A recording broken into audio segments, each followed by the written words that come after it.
Tingles with flyby.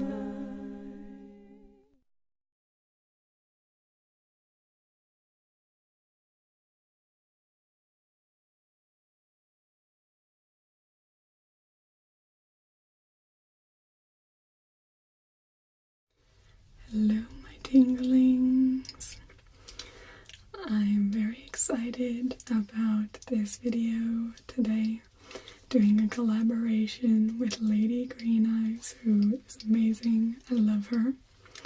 So the setup is that we're at an old medieval feast. So she'll be talking you through what we'll be eating, and then I'll be providing some post-consumption entertainment. Enjoy. Hello, gentlemen. Welcome to our eating establishment. Very well, have a seat right there, and I will give you the menu for the day. Yes, our bard is definitely available. If you shall request her, then she will be giving you one of the best stories that you've ever heard. All right, would you like to hear the special for the day? All right, very well. The special for the day is soup from ox tongue spiced with nutmeg, sliced leg of lamb with artichoke heart, kidneys and topped with raspberries and red currant. We have herring pie, scrambled eggs, anchovies and nuts, stewed prawns, minced pies with meat in as well as fruit, and spices, of course. Cheesecake is for dessert. And you may wash all of that down with our very well-known spiced wine. Ah, you've had our spiced wine before. Perfect. So would any of you gents care to order the special for the day? You, sir? You would. Okay. All right, and the rest of you? You would like to hear our special? Very well. All right. Can I bring any of you a beverage? I certainly can. We have apple drink with honey and sugar. We have ale drink, cider, raspberry wine, spiced wine, coffee, tea, and hot chocolate. All right. Perfect. All right. I'll get that right for you. Okay. Now, may I tempt you with other items on the menu? Yes? All right. I'd be happy to. So, we have a potage of mutton, veal or beef in the English fashion, venison, baked red deer, sheep or calf's tongues, hash, leg of mutton, or lamb. We also have black pudding, chicken stew, freshly caught today, chickens with white broth, potage of quails, wild duck or mallard, and pigeons with rice. And we also have chicken pie, baked woodcocks, larks, blackbirds, or sparrows, grains and pasta, oatmeal pudding, ferment tea. What is that, you might ask? That is a sweet cream, and it is garnished with mace, nutmeg. It also has French barley, eggs served in rose water, pinado, oatmeal, mace, currants, eggs, and sugar. Oh, it's quite divine. And then we also have to offer water gruel oatmeal, and that has oatmeal, currants, sweet herbs, mace, nutmeg, musk, rosewater, sugar, and drawn butter. Yes, very delicious. Our side dishes are burdock root salad, rosebud and clove gillyflowers. Oh, if you've never had gillyflowers before, you must give them a try. Yes, they're divine. And then we also have our apple cream salad. We also have a nice selection of fruits and vegetables. Marble paste of pomme citron. This is an excellent cordial paste. Paste of apricots or pear plums. Orange pudding. Delish. Pickled broom buds. Oh, so unique, so tasty. Our chef has a way with pickled broom buds like no other. We also have pickled cucumbers, preserved pears, preserved quinces, candied sprigs of rosemary. Oh yes, absolutely divine. And we also have cake with almonds, almond cream, almond paste, almond pudding, almond tarts, and paste of eringus roots. So, after all of that, if you care to order desserts or sweets, if you have any room, that is, to order, then we have baked pudding Italian fashion, trifle, apple cream, snow cream, rosewater, and sugar beaten to a froth. That is what is in our snow cream. And we also have, for someone who's feeling a little naughty and not worried about that tummy line, we have fried apple pies. Rather decadent. Full sliced manchet. Okay. You've never heard of that before? Let me explain to you what it is. So it is our finest wheat bread. We put cream, eggs, mace, sugar, and rosewater into it. And bake it, and it is so creamy, so delicate. Oh, mwah. Then we also have Tingledom bread. This is a delicate bread with hints of anise, lemon, sweet cream topped with rosewater sugar. Oh, so delicious. It's such a delicate dessert, but you won't be sorry if you order it. Then we also have Italian pudding,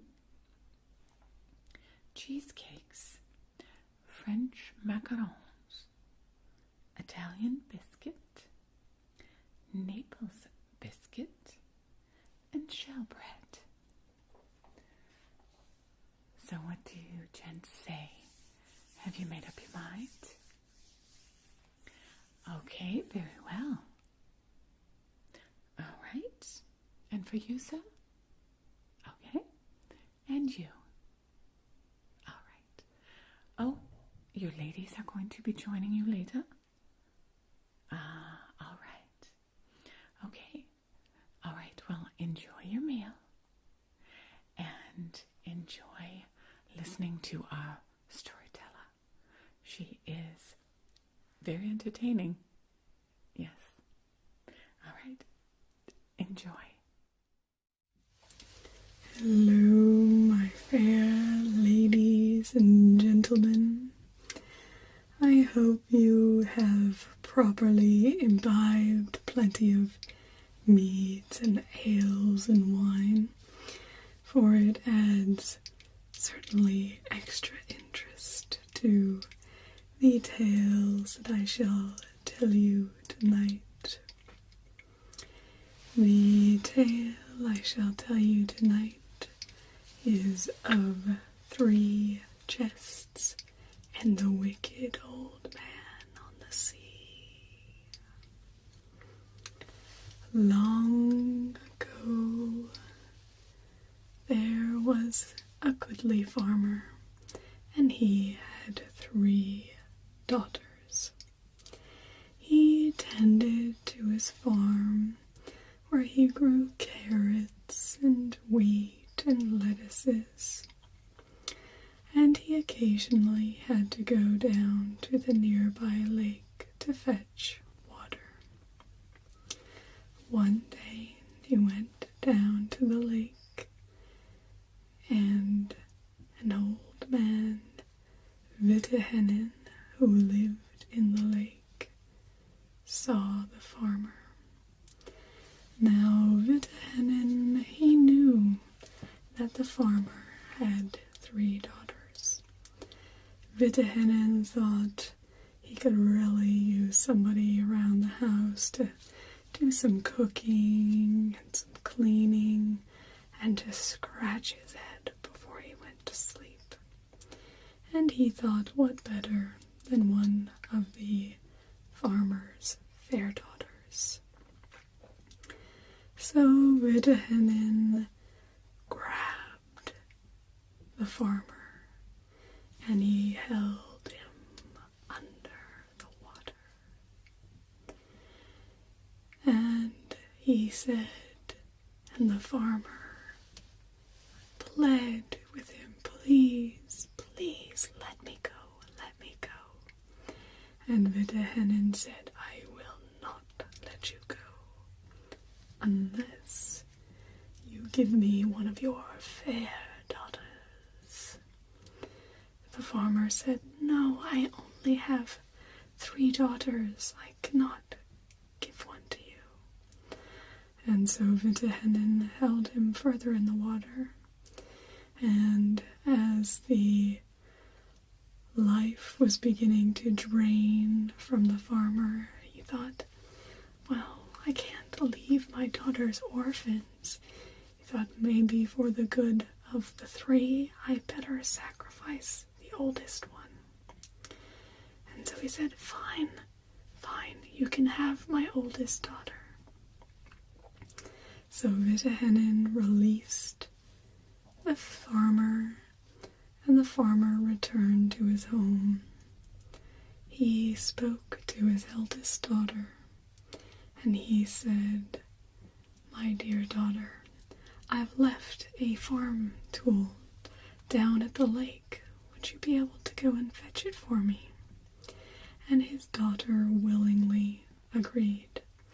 She went down to the lake, and Vitahenen fetched her and dragged her off to the middle of the lake to his house there.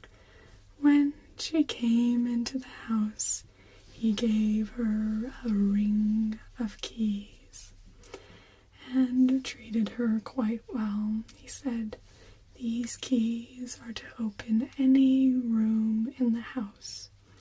You can open any room that you desire in the house but one. And he pulled the specific key from the ring and said, this key goes to that room, and you shall never open it this first daughter was quite fine with this. She went about her duties, doing spinning and making cloth, doing cooking, cleaning around the house, and of course, scratching Vitahenen's head at the end of the day. And she was relatively happy with things, but at the back of her mind was the idea of that key. What was behind that door? And why had he given her that key? Now Vitahenen would frequently leave during the day, and she thought, I can just sneak into the room and he would never know. And so she went and crept up to the key room. She checked around just to make sure that Vitahenen was not anywhere around. She put the key in, unlocked it, and opened the door. What she found was rather unremarkable. There were shelves with old papers and books and boxes, a few chests, but nothing really special at all. And she was about to just go back out of the room when she spotted, right in between some boxes, a chalice full of blood. And she thought that looked a little creepy, but something caught her eye in the middle of the chalice. She saw a golden ring. Now when she saw this ring, she thought that would look beautiful on my finger.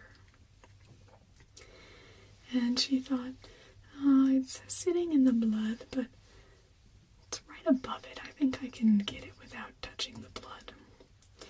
And so she put her hand in, trying to pull it out, but she got a little bit of blood on her hand.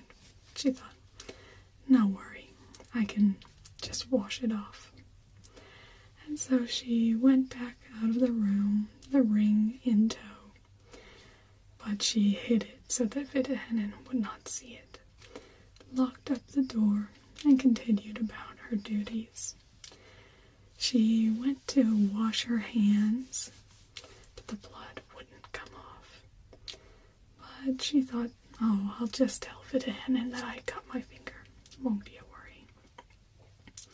That evening, when Vitahenen came home, after he had eaten his meal, he asked her to scratch his head as normal. And when she reached in to start scratching right behind his ear, he said, I can feel blood on your fingers. What is that?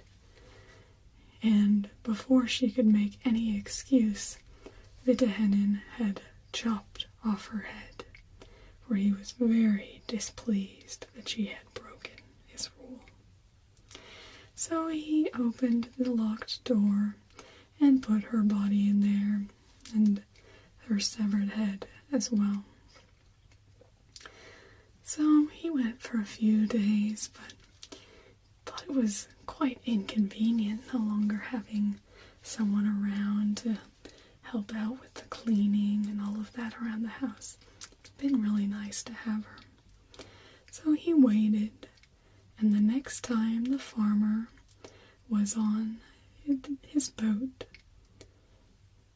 the Vitahenen held the boat in place and let it start to take on some water right in the middle of the lake. And the farmer pled with him, oh, please stop, please, don't hold me here, I could die. And Vitahenen said, well, then give me your second daughter.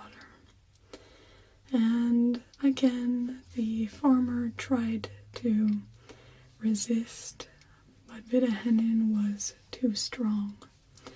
And so the farmer relented and said he would give Vidahenen his second daughter. And so the farmer went home and he told his second daughter that he had forgotten some fish and left those on the shore of the lake. Could she go and get those?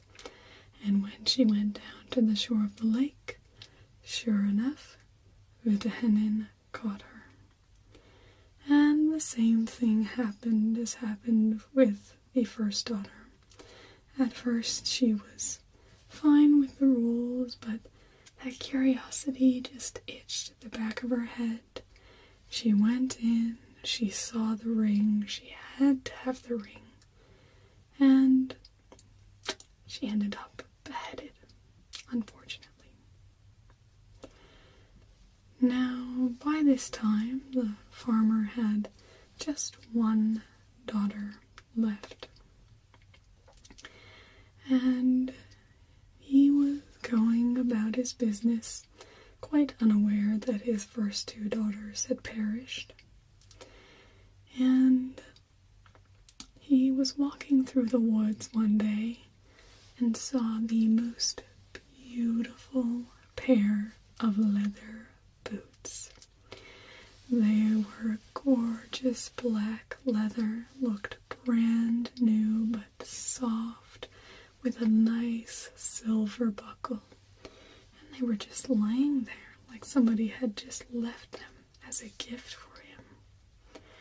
And so he took his ratty old shoes off and slipped into the boots, which fit him perfectly. And he started to walk home. But his legs weren't taking him back to his farmhouse. His legs were walking him to the lake. And he tried to resist. He tried to take off the boots, but they were enchanted with a magical spell, and they would not stop. So Vidahenen was carried against his will down to the shore of the lake. And he got quite concerned because these boots didn't stop once he got to the lake. When he got to the lake, they just carried him even further in.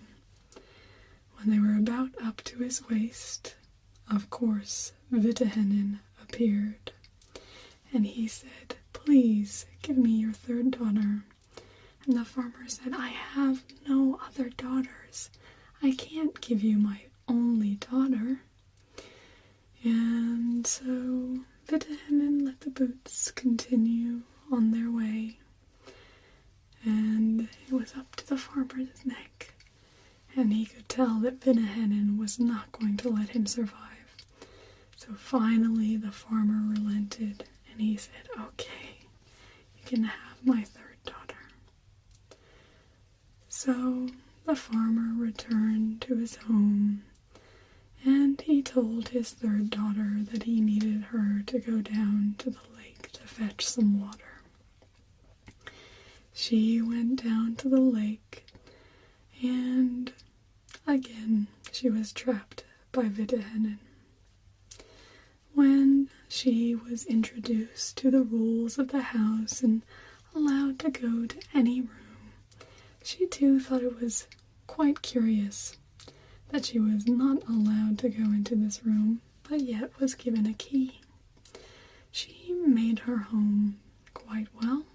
She did spinning and cooking, and of course, scratching Vidahenen's head. One day, when Vidahenen was gone, the curiosity got to her. When she went into the room, she saw the old boxes and the papers. She didn't find that too exciting. And she saw the ring and the chalice, and that didn't really interest her either. Then she saw her two sisters both beheaded, and she was very unhappy about that. But she continued looking through to see what else there might be in this room. In there, she found 2 bottles. One was a bottle with the elixir of life, and one was a bottle with the elixir of death. So she held the severed head of her sisters to the body and gave them the elixir of life, and the 2 sisters were brought back to life.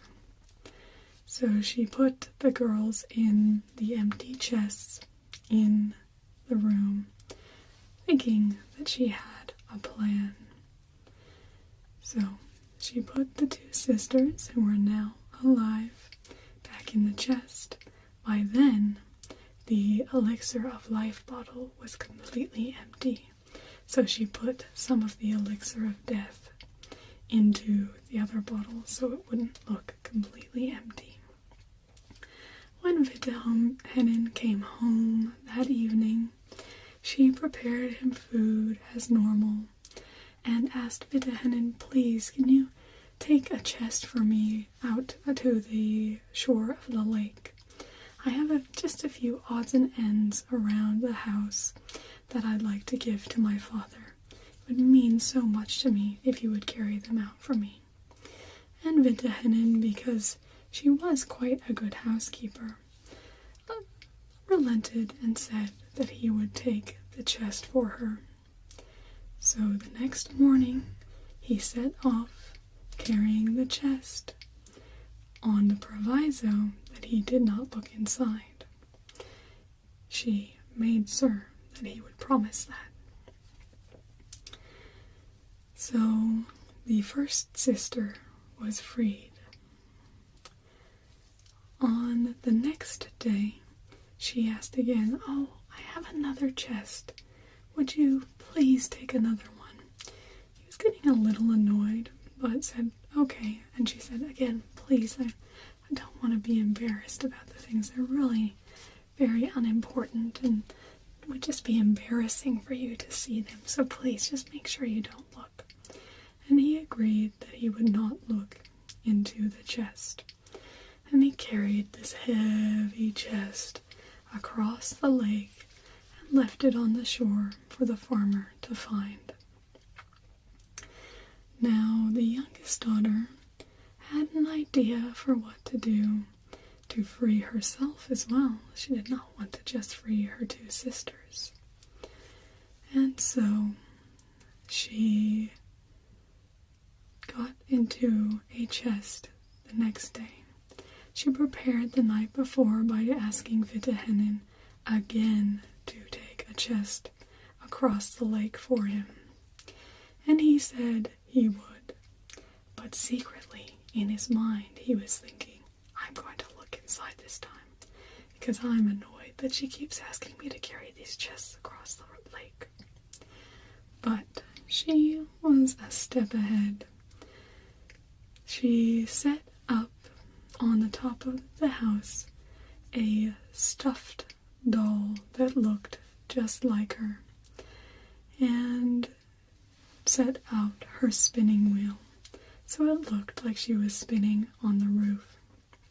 Then, from within the chest, she said, "Vitahenin, will you please make sure you're taking that chest out?"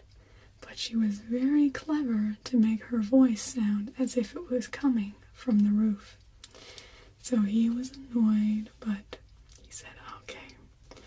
And so he started across the lake, and he stopped, and each time when he stopped, she would say, "Oh, Vitahenin, you promised you wouldn't look inside," but was able to make her voice sound like it was coming back from the house.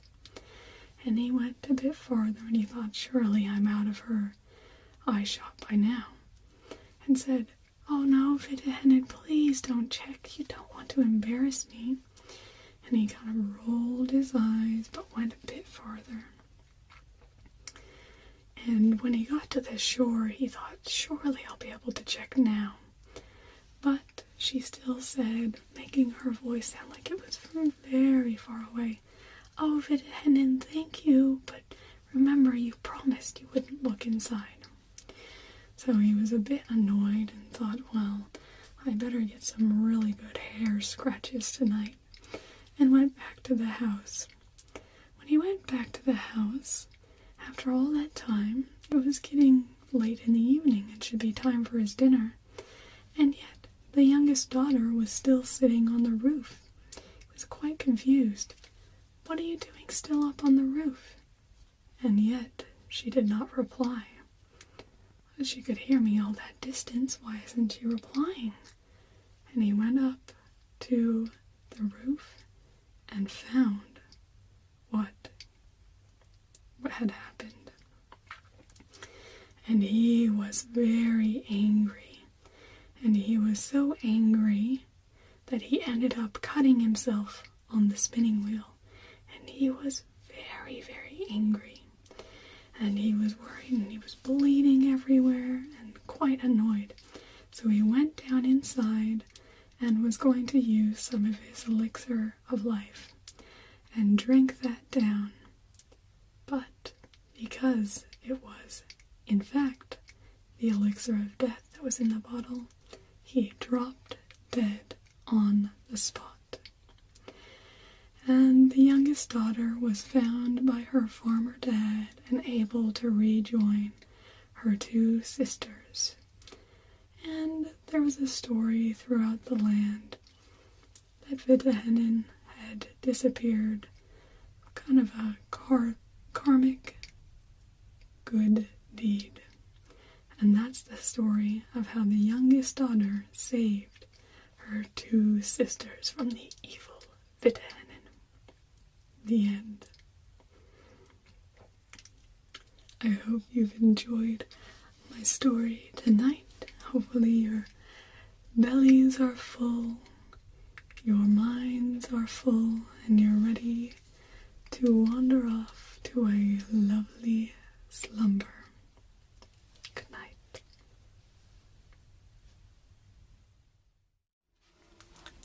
Thanks for watching.